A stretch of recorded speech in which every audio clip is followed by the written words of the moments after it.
안녕하세요. 재미로 추측하는 제추입니다.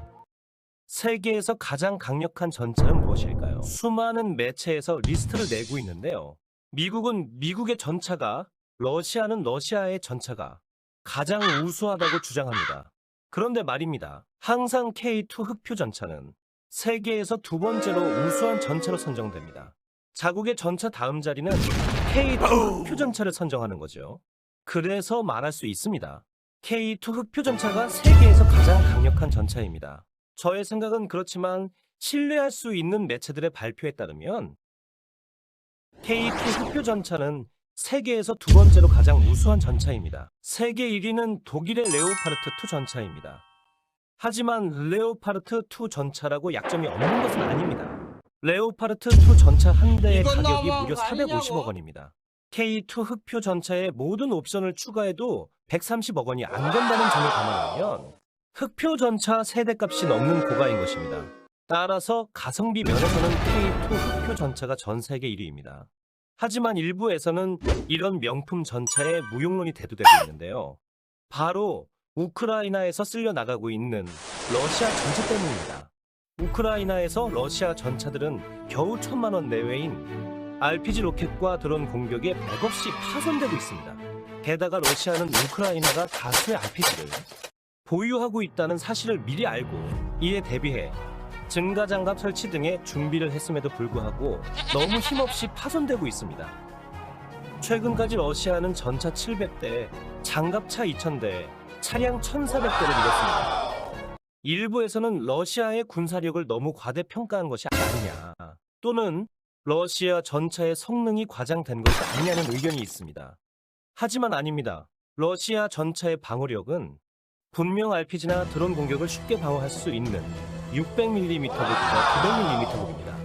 200에서 600mm급의 관통력을 가진 우크라이나 보병의 휴대용 대전차 무기는 이론상으로 러시아 전차를 결코 파괴할 수 없습니다.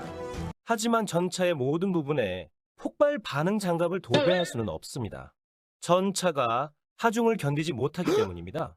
따라서 전차는 필연적으로 약한 부분이 생기기 마련입니다. 전차의 약점인 후면이나 구동부 혹은 해치 부분은 휴대용 대전차 무기로도 충분히 격파가 가능합니다. 러시아 전차가 이렇게 힘없이 파괴되고 있는 이유는 휴대용 대전차 무기로 구동부나 후면을 공격하고 드론 폭격으로 해치 부분을 공격하니 방어할 방법이 없는 것입니다. 따라서 현대에 발달된 휴대용 대전차 무기와 드론 공격에 무력한 전차는 앞으로 필요가 없다는 주장이 제기되고 있습니다. 그래서 알아봤습니다. 현대전에서는 전차가 무용한가에 대해 전차가 유용한지 아닌지 알기 위해서는 어디에 쓰기 위해 전차를 만들었는지 알아야 합니다. 왜냐하면 어디에 쓰는지 알아야 유용성을 판단할 수 있습니다. 전차는 1차 세계대전에서 적의 철조망, 참호, 기관총이라는 악마 3중사를 뚫기 위해 만들어졌습니다. 세계 최초의 전차는 영국의 MK 시리즈인데 암호명이 탱크입니다. 1차 세계대전에서 그 위력을 과시한 전차의 개발은 전쟁 이후에도 다양한 방향으로 시도됐는데요. 2차 세계대전은 다양한 전차의 각축장이었습니다. 경전차, 중형전차, 중전차, 보병전차 등의 전차가 등장했는데 결국 2차 세계대전 후 중형전차만 남아 주력전차 MBT로 계승됐고 나머지는 모두 역사 속으로 사라졌습니다. 참고로 중형전차는 중간급 전차이고 중전차는 헤비급 전차입니다. 2차 세계대전 이후 전차라고 하면 MBT를 말하는데요. 전차는 1세대, 2세대, 3세대, 3.5세대로 분류합니다. 1세대는 2차 세계대전 이후에 등장한 MBT들을 말하는데 주무장이 확실히 구성되어 있는 중형 전차를 말합니다. 이전까지 전차는 포가 2개 이상 달린 전차도 있었습니다. 2세대는 적외선 서치라이트를 장비해 야간 전투가 가능하고 주무장에 안정화 장치를 장착하고 기계식 탄도 계산기를 구비한 전차를 말합니다. 일반 라이트는 적에게 발각되기 쉬운데 2세대 전차는 눈에 보이지 않는 적외선 라이트를 비추고 조준경으로 그것을 퇴치해 볼 수 있습니다. 사실 전차 무용론은 대전차 미사일과 성형 자격탄 그리고 대전차 고폭탄이 발달한 1950년에도 대두되었습니다. 하지만 1960년대에 엔진 기술이 급격히 발달하면서 대전차 무기에 대응할 복합장갑을 탑재하자 무용론이 사라졌습니다. 3세대는 열영상 장비를 탑재하고 디지털 탄도 계산기, 정밀한 사격 통제 시스템, 그리고 복합장갑을 통해 높은 방어력을 보유한 전차를 말합니다. 3.5세대는 3세대의 개량형으로 데이터 링크와 대전차병기에 대한 방어수단을 부여한 전차를 지칭합니다.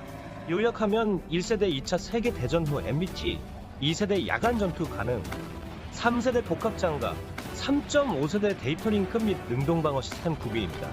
이렇게 세대를 넘어오면서 전장도 참호가 있는 전장에서 시가지 전으로 옮겨오게 됐습니다.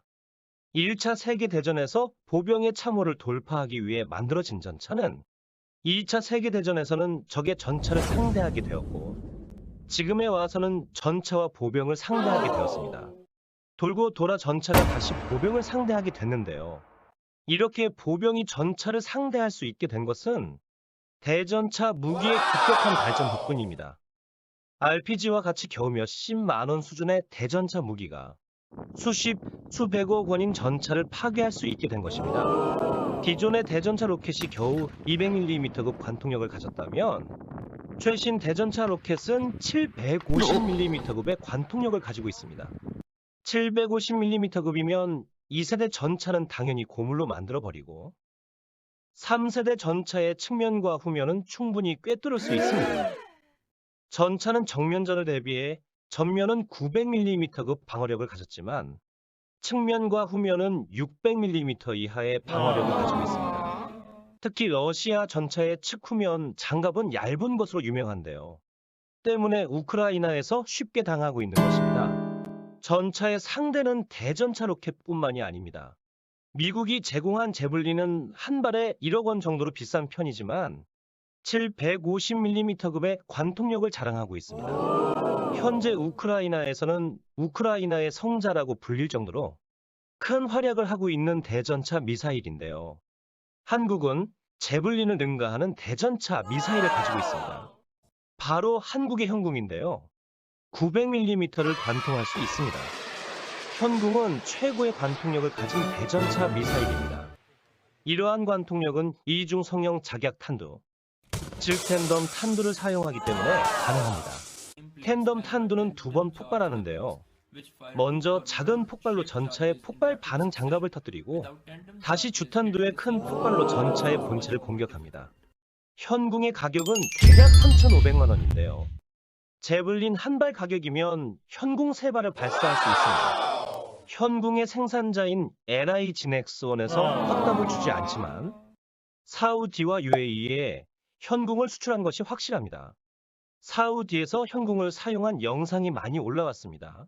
더욱 기분 좋은 일은 현궁으로 오토바이까지 격파하는 영상이 올라왔는데요. 이는 현궁이 얼마나 정확한가를 보여주는 영상입니다.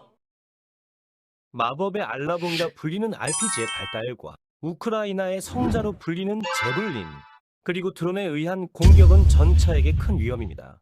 이렇게 값싼 무기들에 의해 고철이 되는 전차는 더 이상 필요 없다고 생각하는 분들이 계신데요.